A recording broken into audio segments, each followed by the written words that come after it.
pregar o Evangelho para vocês. Eu faço isso com bastante temor, porque sei que isso é feito dominicalmente aqui de uma forma muito boa, através da vida do pastor Fernando. Na semana que se passou, nós recebemos a visita dele na nossa comunidade de fé e fomos imensamente abençoados. Então, eu queria externar a gratidão a esse convite, porque sei que se eu faço por graça de Deus e também porque Deus une bons amigos, né? O reino de Deus é um reino de amigos, já dizia Hans Burke. Então, desde que Fernando chegou aqui, a gente tem caminhado junto, orado um pelo outro, prestado contas, se ajudado. Então, sou muito grato ao Senhor pela sua amizade. E a gente nutre um carinho muito grande por essa igreja. A gente sempre ora por vocês, a gente sempre que pode está por aqui. Então, continuem firme. Eu creio que essa cidade tem um pouquinho mais de esperança por causa do povo de Deus que se reúne aqui. E às vezes a gente gosta de maximizar igrejas não tão boas, né? Como a gente tem, infelizmente, nessa região, mas a gente esquece de honrar igrejas bíblicas centradas no Evangelho. Então, eu queria honrá-los e encorajá-los a permanecerem firmes em Cristo. Amém? Há 508 anos atrás, um monge agustiniano iniciava uma reforma que mudaria completamente o mundo dali para frente. Eu não vou ficar explicando muito sobre a reforma protestante, porque eu acredito que vocês já sabem disso de uma forma muito clara através da vida do pastor Fernando. Mas no mês de outubro, que é o mês que no dia 31 a gente comemora esse aniversário da reforma protestante, algumas igrejas espalhadas pelo mundo, aqui no Brasil, têm pegado alguns princípios que são fundamentos ao qual a reforma foi edificada, né? E 5 desses princípios são as solas. Vocês já tiveram esse tema introduzido e hoje a gente vai falar sobre a sola escritura, que significa somente a escritura. E a minha oração é que Deus fale conosco e que Ele abra o nosso entendimento, ilumine o nosso entendimento para que a gente consiga entender esse princípio tão importante e válido para a nossa fé. Gostaria que vocês abrissem a Bíblia em 2 Timóteo 3.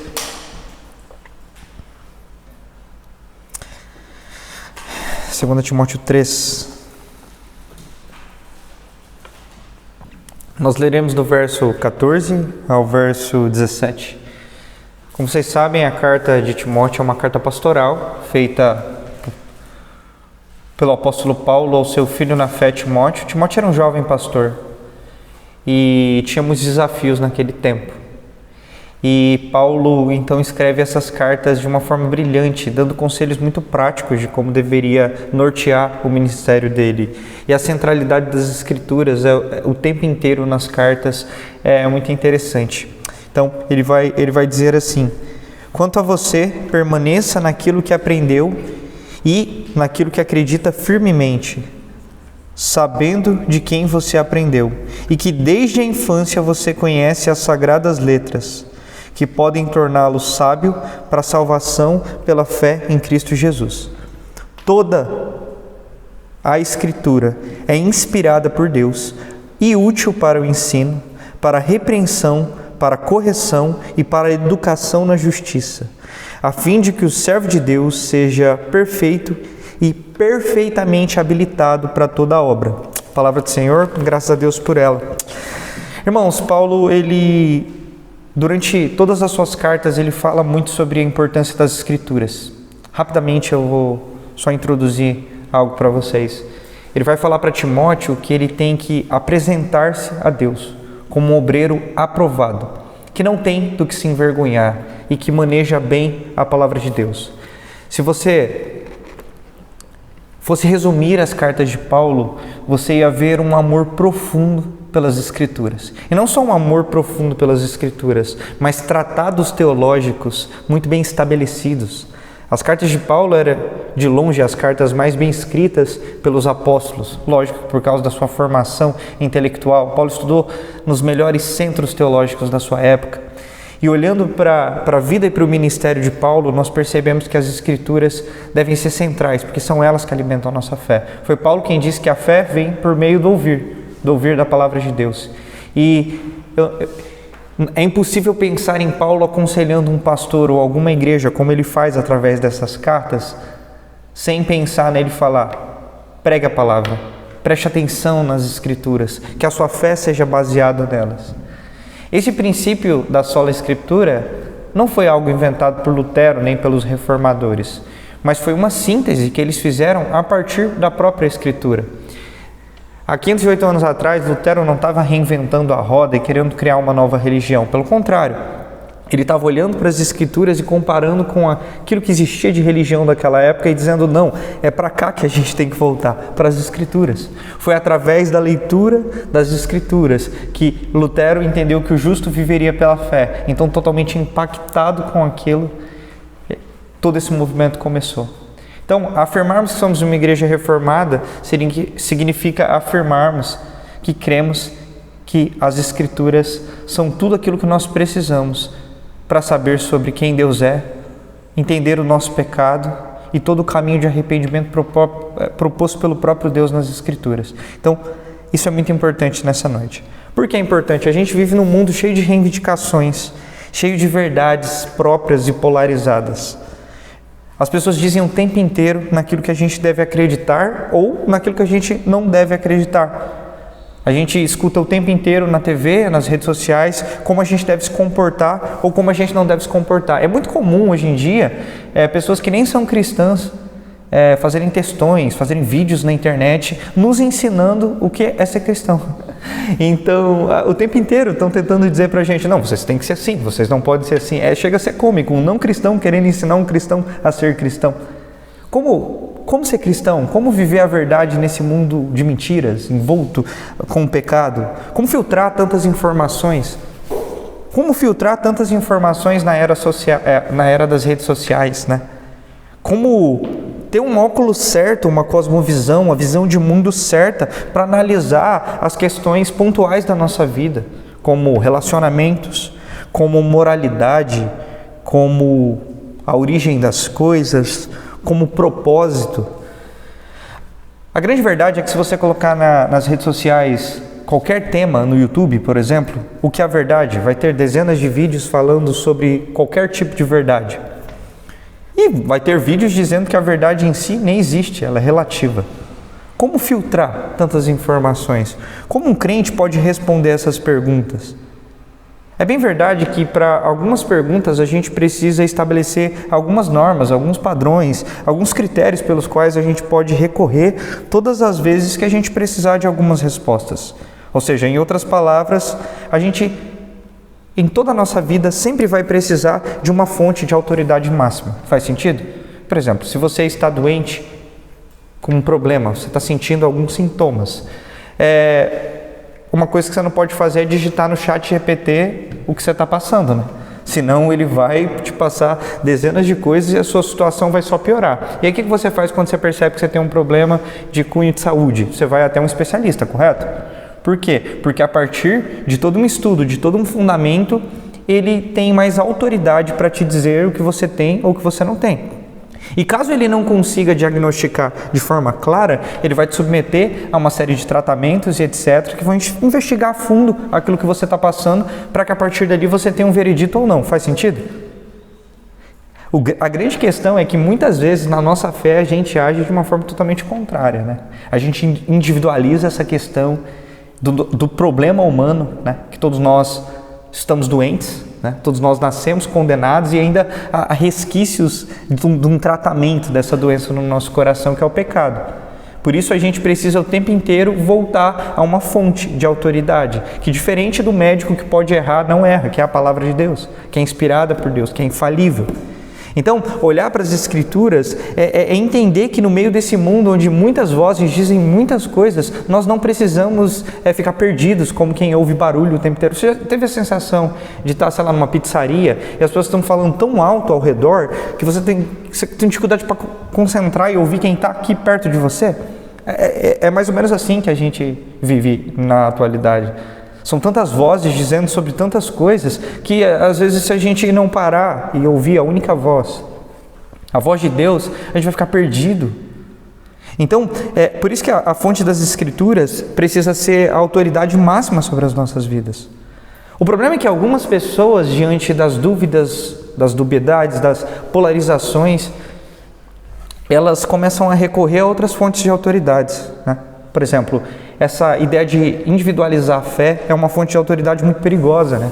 Algumas igrejas, elas acabam pautando a sua noção de espiritualidade não segundo a revelação das Escrituras, mas segundo aquilo que as pessoas, os indivíduos dizem que é uma revelação própria, né? Um anjo falou comigo, né? Eu estava orando no meu quarto e eu recebi uma revelação direto do céu. Olha, a gente tem que tomar muito cuidado com essas revelações que vêm direto do céu e que não encontram respaldo nas Escrituras, porque foi por meio dessas revelações que vêm direto do céu, de vários anjos, que nasceram muitas das seitas que hoje a gente tem que combater através de uma boa apologética nos nossos dias. Foi através dessas revelações super especiais que dezenas de milhares de pessoas foram enganadas durante toda essa trajetória de cristianismo. Por exemplo, houve um homem chamado Reverendo Moon. Já ouviram falar sobre esse senhor? Então, esse rapaz, esse senhor, ele tem até uma série sobre ele na Netflix que fala sobre líderes de seitas, assim, absurdos. Esse homem disse que quando ele tinha aproximadamente, se eu não me engano, 12 ou 14 anos, Jesus apareceu para ele em uma montanha e disse: olha, Reverendo Moon, é o seguinte, eu não consegui fazer tudo que eu tinha que fazer quando eu estava na Terra. Eu não consegui completar a obra que eu tinha para realizar. Por isso eu estou levantando você, para você terminar aquilo que eu comecei. Olha a revelação que Reverendo Moon diz que recebeu. Irmãos, depois dali ele começou a crescer e se tornou um grande líder. E esse homem espalhou dezenas de mentiras e impactou a vida de milhares de pessoas. O Reverendo Moon dizia que a família que ele tinha, a partir dela, seria estabelecida a família de Deus na Terra. Reverendo Moon se levantava em reuniões e dizia: você vai casar com ele. E as pessoas automaticamente tomavam aquelas decisões. Por quê? Porque ele era aquele que detinha a revelação de Deus, porque o próprio Deus tinha se revelado para ele. Então você não podia se levantar contra o profeta. Quanta bagunça foi feita em nome de Deus por causa de revelações e fontes que são diferentes das Escrituras. O grande problema, irmãos, é que esse problema de revelações, de anjos, de outras coisas, não são coisas modernas e contemporâneas a nós, não. Desde as Escrituras isso já acontecia. A fim de desvalidar o ministério apostólico, pessoas se levantavam no meio do povo de Deus e diziam: não, eu não falo isso em nome de Paulo, eu falo isso em nome de anjos. Eu não falo isso em nome de Pedro, dos apóstolos, eu falo isso porque um próprio anjo me revelou. E as Escrituras nos ensinam que qualquer evangelho diferente deste que foi apresentado deve ser rejeitado, mesmo que seja pregado por anjos. Ou seja, tome muito cuidado, irmãos, porque é bem provável que nessas suas revelações, caso elas não estejam de acordo com as Escrituras, elas não sejam revelações de Deus, sejam frutos da sua cabeça. E esse anjo seja um fruto da sua cabeça também. Então, nós temos que tomar muito cuidado com essa ideia de individualizar a fé. A gente tem que tomar cuidado também, porque algumas igrejas, a fonte da autoridade não é necessariamente as Escrituras, é o pragmatismo. O que é o pragmatismo? Grosso modo falando, é fazer aquilo que está dando certo no momento, certo? Algumas igrejas começam a entender que a fonte para que elas cresçam, para que elas sobrevivam, é entrar na moda do momento. Por isso algumas igrejas elas acabam não tendo uma identidade muito clara.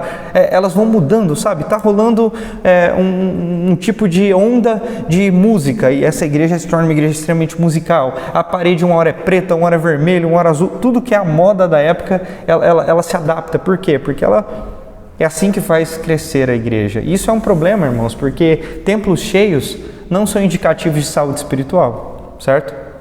Indicativos de saúde espiritual é a palavra de Deus ser pregada com fidelidade e os frutos do Espírito serem vistos através da vida dos crentes e o avanço do Evangelho ir adiante, amém? Então a gente tem que cuidar para não começar a pautar as nossas vidas dentro de uma ideia pragmática, porque muitas vezes aquilo que a gente vê não é um crescimento, é um inchaço, não existe saúde ali. E essa é uma coisa que a gente tem que cuidar nos nossos corações, porque às vezes a gente está aqui lutando, investindo o nosso tempo na vida das pessoas, orando por elas, pregando o Evangelho, sendo fiéis, e parece que as coisas não andam, né? Algumas igrejas começam a se desesperar, falando: não, pastor, a gente tem que fazer alguma coisa diferente, porque se a gente ficar só nesse negócio de expor as Escrituras verso a verso, as pessoas não vão ir para a igreja, a gente tem que fazer uns negócios diferentes, e tá tudo bem, em alguma instância, às vezes a gente Pode até ter uma programação um pouco diferente, mas se o centro não for a palavra de Deus, a gente está deixando de ser uma igreja. Faz sentido? A gente se torna um auditório para animar pessoas e etc. Então, algumas fontes de autoridade são tomadas na vida das pessoas. Por exemplo, tem pessoas que a fonte da autoridade delas é uma ideologia política, entende? E elas pautam toda a vida dela, aquilo que elas acreditam como certo e como errado, a partir de ideologias que muitas vezes não têm absolutamente nada a ver com a vontade de Deus.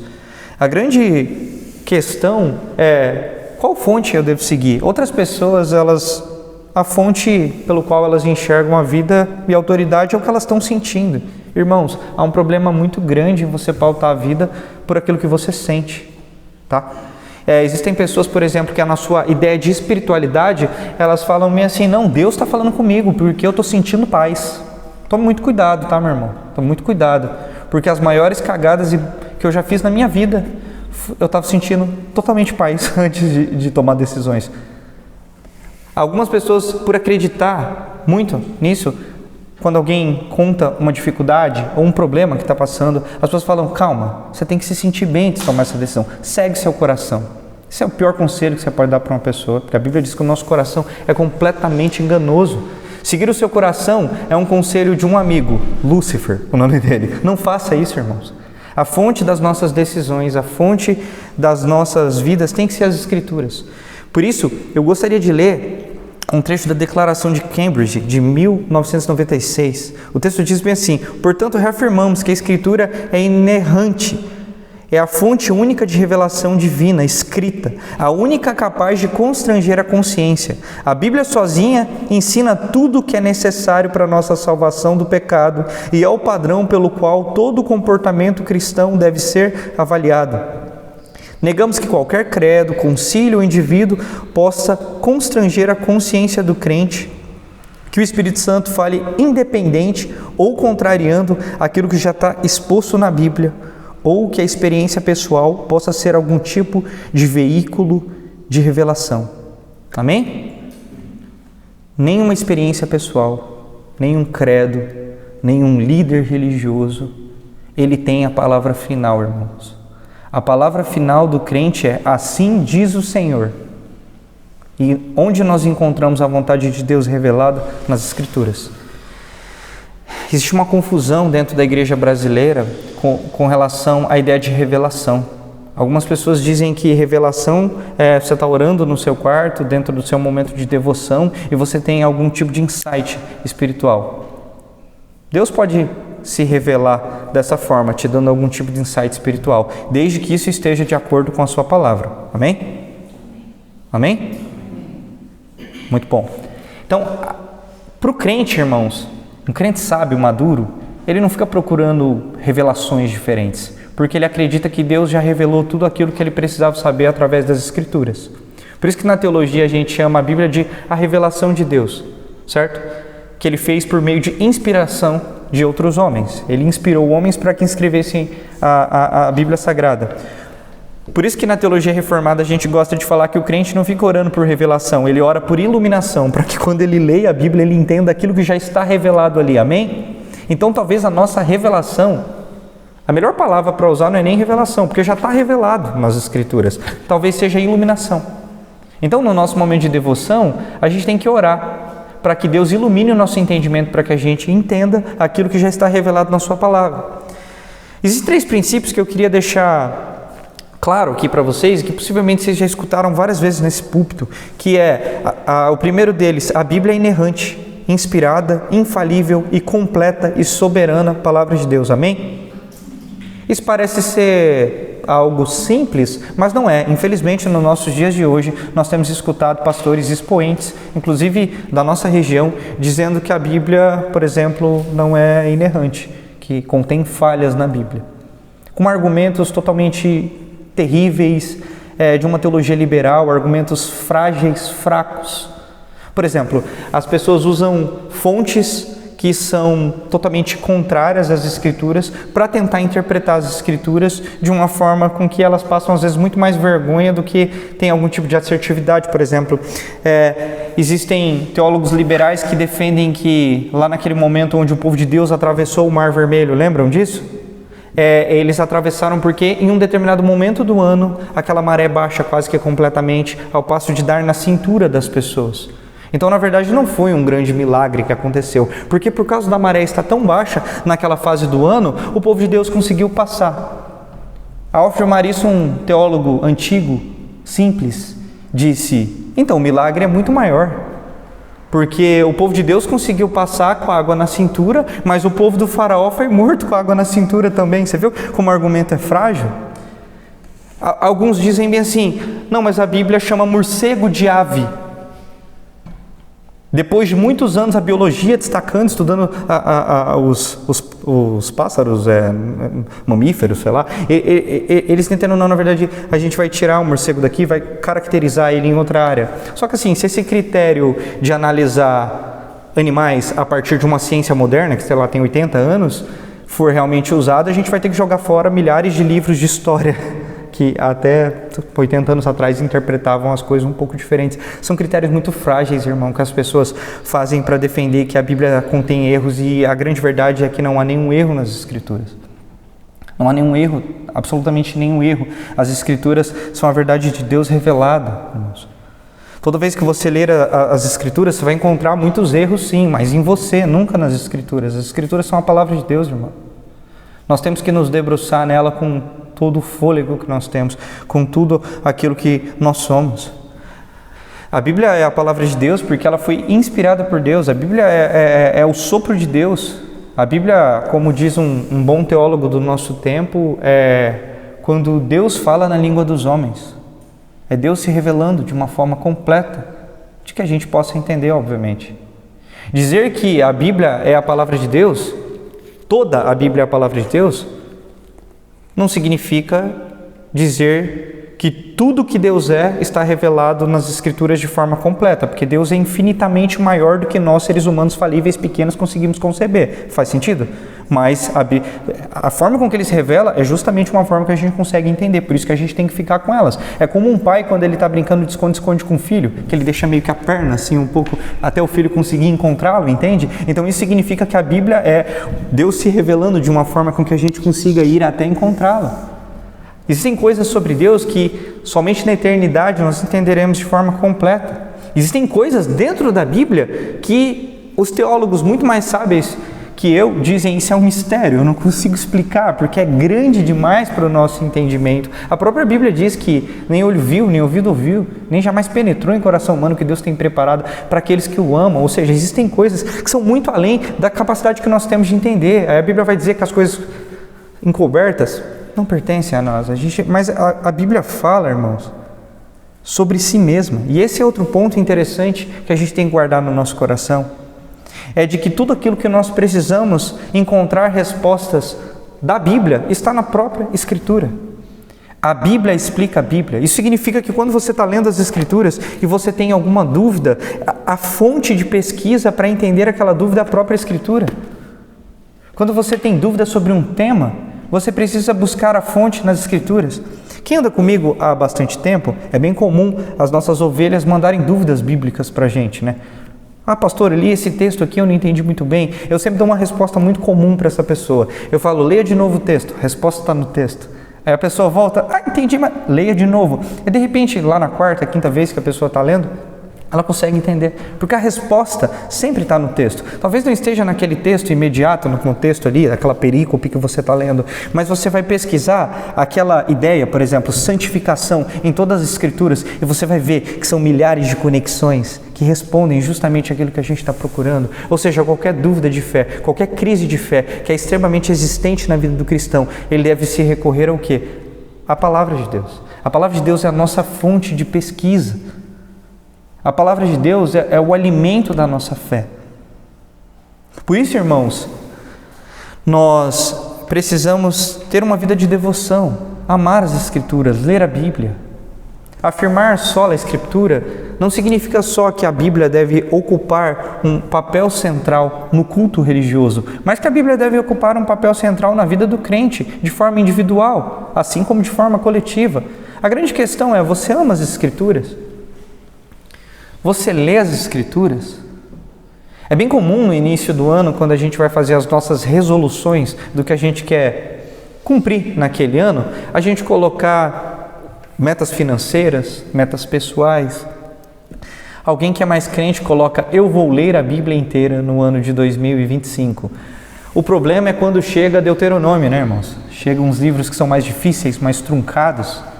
Algumas pessoas tratam esses livros como se eles fossem, tipo assim, uma segunda categoria da palavra de Deus, mas não são, irmãos.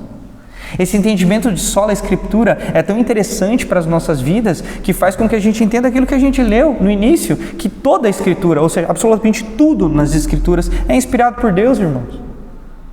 Ler as Escrituras com esse óculos faz com que eu entenda que não há nada ali que não tenha importância e que eu deva voltar a minha atenção para aquele lugar, porque é tão palavra de Deus quanto aquele capítulo ou aquele livro que você tem como predileto. A gente precisa ler as Escrituras, a gente precisa perseverar nas Escrituras, porque sim, irmãos, existem momentos difíceis nas Escrituras, existem textos que são mais truncados, existem textos que por causa do seu gênero literário são mais difíceis, mas a gente tem que perseverar, irmãos. O crente moderno, ele persevera em qualquer coisa, né? Mas quando a gente fala de ler as Escrituras, por vezes não, né? Quem nunca foi tentado a pular uma genealogia enquanto estava lendo? Tá bom, eu já entendi que teve um monte de gente importante, mas quem nunca foi tentado? Mas a gente tem que se debruçar nessa atividade.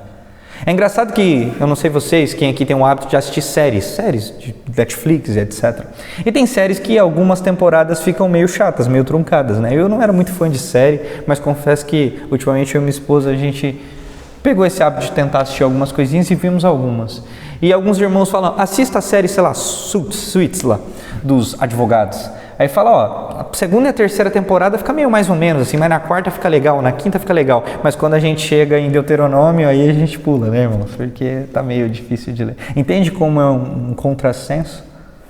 Na verdade, a gente pula porque a gente não trata as Escrituras com a devida importância que deveria, a gente falha na nossa devoção diária porque a gente não trata a palavra de Deus como de fato deveria nas nossas vidas. Antes de tomar uma decisão, a gente recorre a qualquer outra coisa, não aquilo que a palavra de Deus diz, porque ela não é o centro das nossas vidas, e isso é uma coisa que a gente tem que tomar dentro do nosso coração. O terceiro ponto que eu queria trabalhar para vocês é de que a Bíblia é um livro de uma única história. A história de um Deus que se revela e chama o seu povo, os seus eleitos, ao arrependimento. Por isso, irmãos, que é tão importante ler a Bíblia toda, porque desde Gênesis até Apocalipse, a Bíblia está apontando para uma única história. A história de um Deus que se revela, que escolhe sofrer pelos seus, a fim de salvá-los, por causa de sua graça. Por isso que a gente olha no Antigo Testamento apontamentos claros para Jesus. Por isso que a gente vê tantas tipologias na Bíblia, porque a Bíblia é o livro de uma única história. Se a gente pegar Levítico, aquele tanto de lei, o que a gente já pode aprender com aquilo? É simples. Se você ler cada capítulo, você vai começar a prestar atenção em repetições. E uma das repetições que a gente vê o tempo inteiro é: faça isso assim como o Senhor ordenou. Então, por mais que tenha um monte de leis que às vezes a gente tem dificuldade de entender, porque eram leis específicas para aquele tempo, a gente vai entender que aquelas leis existiam e qual era o papel do seu povo? Cumpri-las. Porque assim dizia o Senhor para que eles fizessem. Ou seja, existem princípios básicos para que a gente traga para a nossa vida de forma prática. Vocês entendem como a gente precisa amar as Escrituras? A gente precisa entender as Escrituras, irmãos. Então, uma vez colocados esses 3 pontos, guarde no seu coração. A Bíblia é infalível, inerrante e suficiente. Amém? A Bíblia é o livro de uma única história. Por isso que nós, igrejas reformadas, uma das características que nós fazemos para saber se uma igreja é reformada ou não, é através da pregação expositiva, que grosso modo é ler o texto, explicar o texto e aplicar o texto. Amém? Vocês aprendem isso todo fim de semana, através da vida do pastor Fernando. Recentemente o pastor Fernando pregou em Joinville, e ele mandou o texto para eu dar uma lidinha, e ele colocou alguns pontos que são muito interessantes sobre o que é uma igreja reformada. Outro ponto que ele disse é: uma igreja reformada é uma igreja que prega verso a verso. Pode até parecer trivial para algumas pessoas, porque elas estão sendo doutrinadas e crescendo em uma igreja onde isso acontece. Mas, irmãos, se essa prática não tivesse sido extirpada das igrejas, a gente veria muito menos heresias sendo pregadas por aí.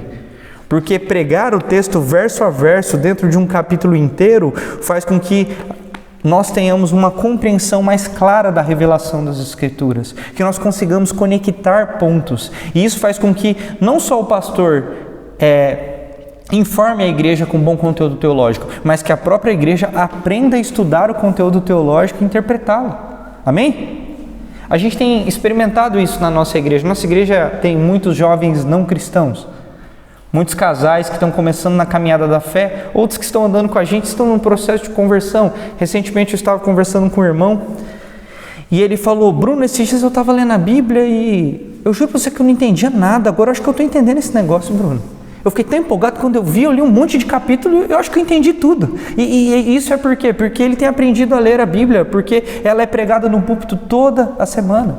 Então talvez uma das melhores formas que uma igreja tem de permanecer firme é tendo a Bíblia como a sua única fonte de autoridade. Somente a Bíblia é a nossa fonte de autoridade. Então, alguns pontos interessantes para a gente entender melhor essa doutrina que eu vou passar com vocês, tá bom?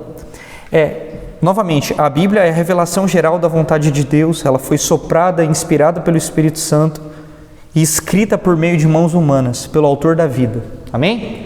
Ela é progressiva, ou seja, de Gênesis a Apocalipse a gente está falando de muitos anos onde Deus se revela progressivamente, levantando povos, levantando profetas, levantando juízes, reis. Amém? Há um progresso do Evangelho até chegar em nós. Amém? Beleza? Ela é inerrante, infalível e suficiente. A Bíblia sozinha ensina tudo o que é necessário para a nossa salvação do pecado e é o padrão pelo qual o comportamento de todo cristão deve ser avaliado. Amém? Martim Lutero, ele disse que qualquer ensinamento, irmãos, que não seja enquadrado nas Escrituras, ele deve ser rejeitado, mesmo que por meio dele milagres façam chover todos os dias. Por isso nós não acreditamos no pragmatismo, porque se a fonte pelo qual uma igreja deve crescer é um novo programa de masculinidade, um programa de encontro com Deus, um programa de célula, um programa de prosperidade, uma sexta-feira do milagre, a gente não entendeu nada, irmãos. A fonte do crescimento de uma igreja é a fidelidade às Escrituras. Amém? Portanto, ao afirmar a sola Escritura, a gente está dizendo que somente a Escritura, por ser a palavra de Deus, é a fonte inerrante e suficiente para a igreja. Irmãos, afirmar que a Bíblia é inerrante significa que ela é verdadeira. Nesse mundo de polarizações, de relativismo, onde as pessoas não apontam a verdade como algo concreto, nós somos o povo da verdade. Eu sei que por meio dessa ideia de verdade, muitas pessoas têm se apropriado dela, até para discursos políticos, por exemplo. Mas o povo de Deus é o povo da verdade. E não porque a verdade está dentro de si de forma imanente, mas porque a verdade foi colocada ali através da lei de Deus. Vocês conseguem entender isso? O povo de Deus, ele é o povo da verdade porque as suas decisões não são baseadas na moda da época, na tendência política, sociocultural, mas porque o fundamento da vida deles é baseado em algo que é eterno, que é a palavra de Deus. Durante muitos anos, o povo de Deus foi chamado do povo do livro. Por quê? Porque eles andavam com a Bíblia debaixo do sobaco enquanto ia para o culto? Não, porque a Bíblia era a fonte pelo qual eles enxergavam todas as coisas. À medida de que o Espírito Santo conduzia e inspirava autores, ele assegurou, irmãos, que essas palavras, mesmo feitas por mãos humanas, refletissem seu próprio caráter. É por isso que a Bíblia é a verdade de Deus, porque ela reflete um atributo de Deus, que é a sua infalibilidade. A inerrância é essencial, não apenas porque ela está garantindo para nós de que a nossa fé tem garantia, mas porque ela nos dá motivos suficientes para acreditar que esse Deus, que é santo, absoluto, que está acima de todas as coisas, é um Deus que se revela, irmãos. O povo de Deus é um povo que não está órfão, jogado nesse mundo à sua própria sorte. O povo de Deus é um povo que é adotado pelo próprio Deus, cuidado pelo próprio Deus, em todo o decorrer da história. Por isso, irmãos, nós não surtamos com a realidade ao qual nós estamos inseridos, porque nós temos garantias de que Deus cuida de nós, apesar da situação e do mundo ao qual nós estamos inseridos. Por isso que os cristãos são convocados a pregar o Evangelho, viver essas verdades, independente do contexto onde eles estiverem. Por isso, os cristãos amam a cidade, plantam igrejas, pregam o Evangelho, porque eles acreditam que essa verdade precisa ser espalhada para que o povo de Deus chame os seus. Por isso que nós avançamos, irmão. Por isso que em meio a uma cidade conhecida no Brasil inteiro por seus números de prostituição, tantas coisas ruins, nós falamos: há uma necessidade, há um chamado, pregaremos o Evangelho e Cristo será glorificado. Se nós olharmos esse mundo pelos seus padrões, todos nós estaríamos completamente enrolados, desesperançosos, mas nós olhamos esse mundo com os óculos de Deus, com a vontade de Deus revelada, e ela nos chama a ir, pregar o Evangelho todo, a todo homem. Avancem com a pregação do Evangelho. Outro ponto importante que muitas igrejas pecam é o entendimento de que a Bíblia é suficiente, irmãos. Nenhum pastor, nenhuma autoridade religiosa, nenhum credo, nenhum concílio, tradição, nada pode constranger a consciência de um crente ao passo de levá-lo até uma conversão genuína. Deus usa pastores, Deus usa homens, Deus usa credos, mas eles não são a fonte de constrangimento. Não é a palavra bonita do pastor, é a palavra de Deus através da vida do pastor que vai fazer com que uma igreja compreenda a revelação de Deus. Em um mundo onde homens rogam sobre si títulos, questões que não têm absolutamente nada a ver com as Escrituras, nós ficamos com as Escrituras, irmãos. A gente aprende com os irmãos de Bereia, lembra?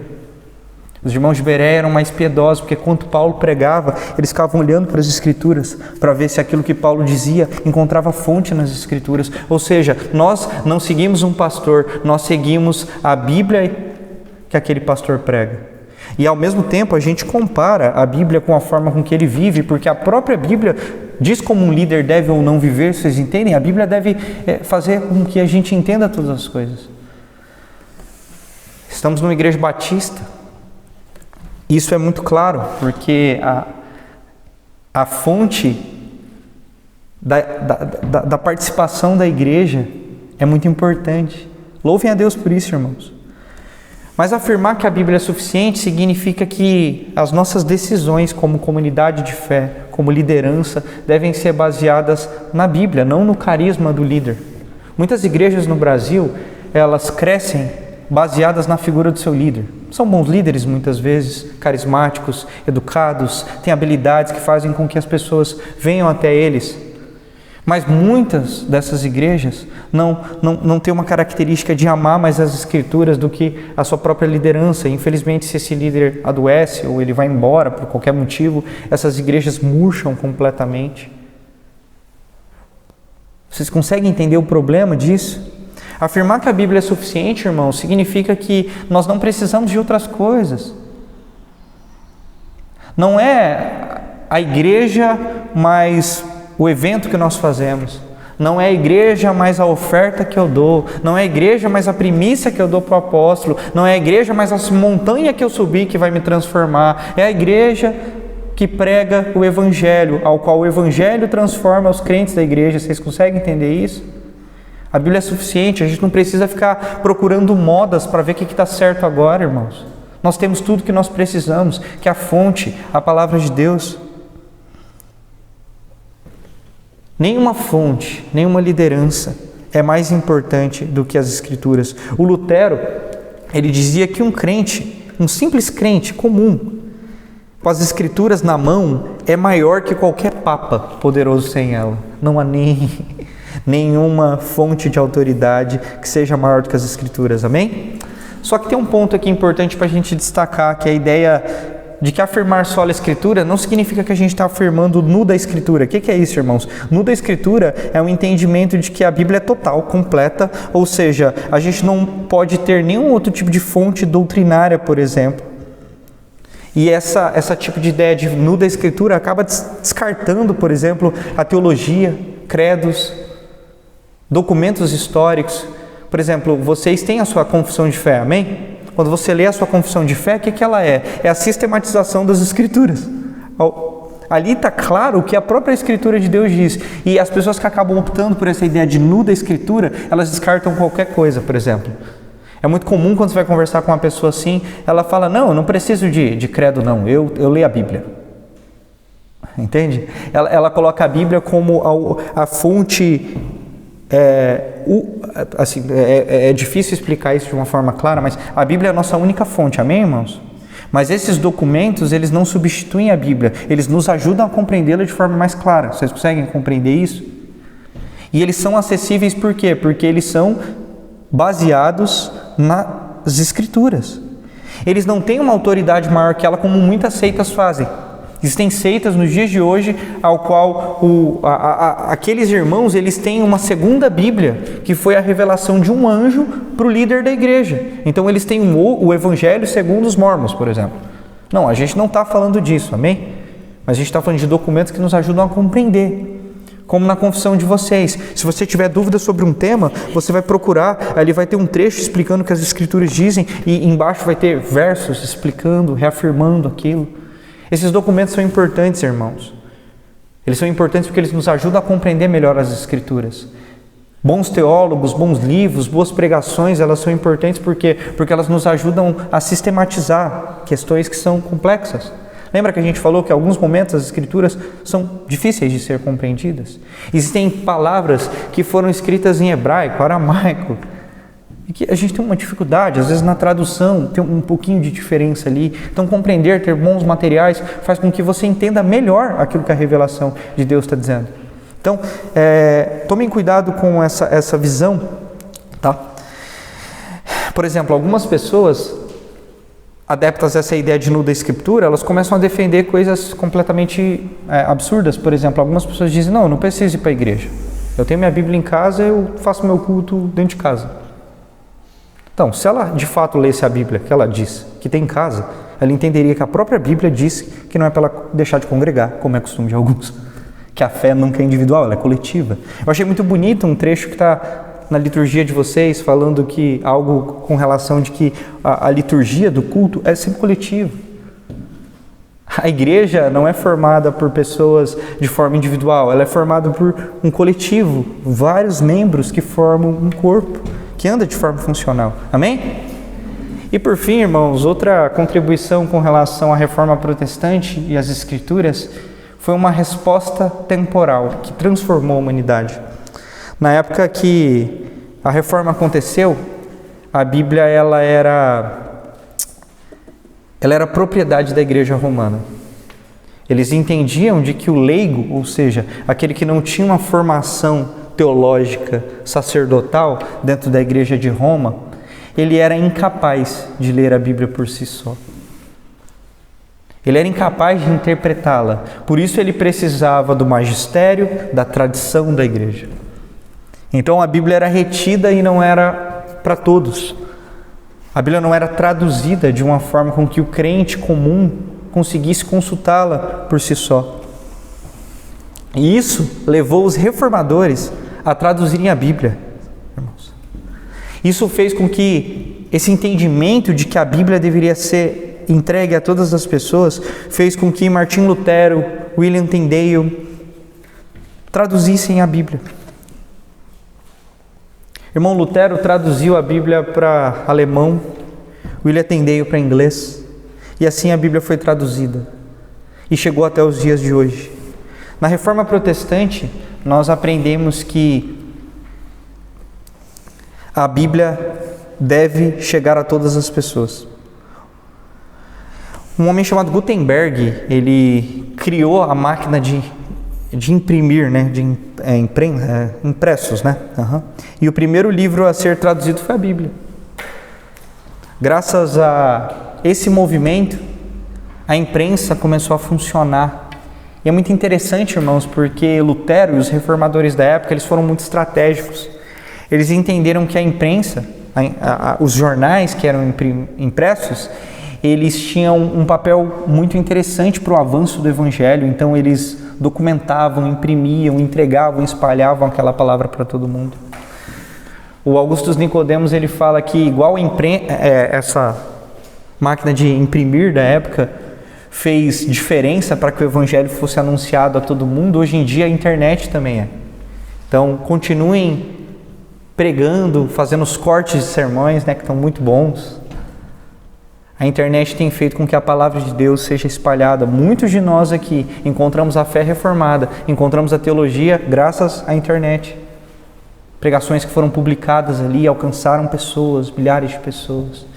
Por isso é importante uma igreja usar as mídias sociais, não como uma questão só de marketing próprio, mas como uma forma de espalhar a palavra de Deus, a boa nova que está sendo pregada aqui. Vocês conseguem entender isso, irmãos? Incentivem os pastores de vocês, os líderes, a publicar os seus sermões, valorizem isso, compartilhem, irmãos. Isso faz muita diferença. Através de um compartilhar, de um corte de sermão, um amigo seu pode se interessar e te perguntar: como é que é isso aí, essa igreja? Eu já vi que vocês se reúnem domingo. Você pode convidá-lo e talvez ele consiga chegar até a igreja e talvez através daquele sermão, naquele domingo pela manhã, ele tenha a vida dele completamente transformada e também a sua família. E olha que coisa incrível pode acontecer. Continuem trabalhando firme dessa forma, irmãos. Para finalizar, tem uma contribuição interessante da Reforma Protestante sobre a sola Escritura ainda, que eu queria destacar para a gente. Os reformadores eram criticados pelos católicos na época, de que eles democratizaram a Bíblia e que os crentes interpretavam a Bíblia de forma livre. Tomem cuidado, tá? Não foi isso que foi ensinado. O nosso papel é o livre exame das Escrituras, não a livre interpretação. Porque essa ideia de interpretação pode ser complicada, porque você pode interpretar a Bíblia a partir de pressupostos diferentes do que a Bíblia apresenta. Por exemplo, a sua opinião sobre o texto.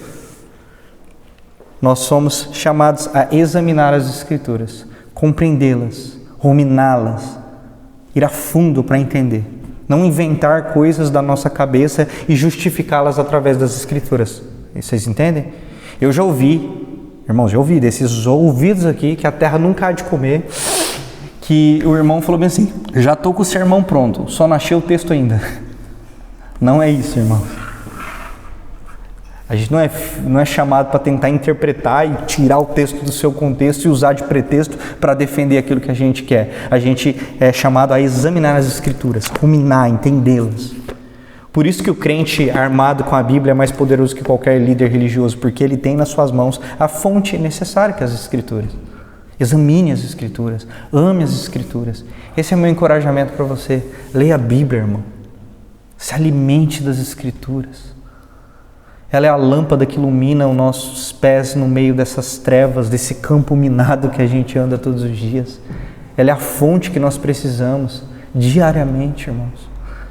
Quantos de nós temos metas financeiras, metas pessoais e a gente divide a nossa vida em tantas coisas.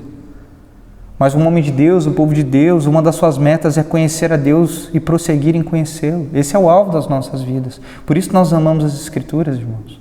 Porque ela não é um livro comum, ela é o alimento para a nossa fé, ela é a legislação da nossa vida. E ela é um lembrete diário de que Cristo, o Deus que se revela, que nos ama, que nos resgatou pela graça dele, irá voltar, irmãos. Por isso ela é fonte de esperança para o dia mau.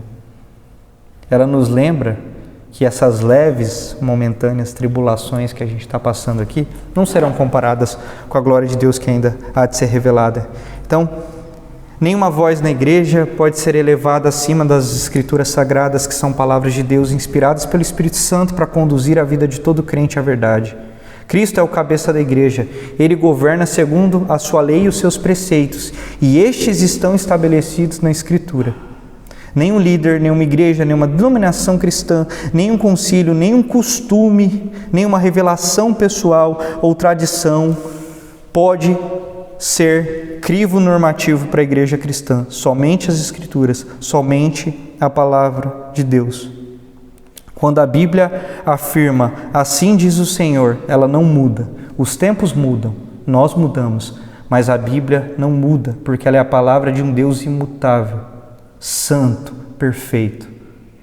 Talvez você não consiga compreender algumas coisas, irmãos, por causa das suas imperfeições. Mas crer em Deus é crer que Ele é santo, ou seja, Ele é mais elevado que nós. Por isso, nós submetemos a nossa vontade à vontade de Deus. Por isso, nós nos debruçamos nas Escrituras. Por isso que nós lemos a Bíblia, mas não contra o outro, contra nós mesmos, olhando para as nossas imperfeições e sucumbindo diante dela. E por isso, eu queria encorajar vocês, continuem sendo essa igreja bíblica, centrada no Evangelho, pregando o Evangelho. Recentemente eu conversava com o Fernando para finalizar, e a gente estava falando sobre a dificuldade que a gente tem de indicar um amigo ou alguma pessoa para outra igreja. Que fase, né, irmãos? Que tempos nós chegamos. Mas eu posso dizer com muita paz, assim, sem nenhum tipo de demagogia, porque eu estou pregando aqui, mas que vocês são uma igreja que a gente sentiria muito orgulho de indicar para as pessoas. Por quê? Porque vocês são uma igreja bíblica, irmãos. Eu estive no primeiro culto de vocês.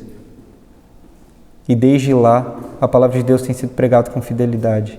E eu quero encorajá-los mais uma vez a continuem, porque é isso que faz com que o Evangelho seja avançado de forma plena.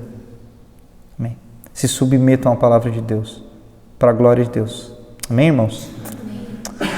Deus, obrigado por hoje, pela essa palavra, pelo desafio que nós temos de conduzir as nossas vidas através daquilo que o Senhor tem conduzido, da sua santa revelação. Nós somos muito gratos ao Senhor, porque você não só nos salvou, mas criou um plano que nos salvasse de forma completa e perfeita e santa. Então o Senhor nos regenera, nos justifica, nos santifica, fez com que todas as coisas fossem consumadas na cruz e um dia nos glorificará na eternidade. Nós cremos em um Deus que é perfeito, ao qual a sua obra em nossas vidas é perfeita. Nós te agradecemos porque o Espírito Santo foi deixado conosco, nós não estamos órfãos, nós cremos na volta do Senhor e o Senhor ainda deixou a sua palavra revelada, um lembrete diário para nós de como então devemos viver, um lembrete diário daquilo que o Senhor já fez por sua graça. E a partir desse entendimento que constrange o nosso coração, nós vivemos, não pelos nossos méritos, mas pelos méritos de Cristo, por sua graça, Senhor. Obrigado por isso, Jesus. E por causa desse entendimento, nós vivemos de forma grata ao Senhor. Essa é a nossa resposta ao Senhor. Não é uma resposta de barganha, é uma resposta de gratidão, pois reconhecemos de onde o Senhor nos tirou, o que o Senhor tem feito diariamente em nós e para onde o Senhor está nos levando, de volta para casa. Essa é a nossa oração, que nós possamos ser o povo da palavra, o povo que se debruça na sua revelação de forma diária e que essa palavra nos desfaça e nos refaça segundo o seu propósito eterno, para a glória do Senhor, em nome de Jesus, amém. Deus abençoe, irmãos.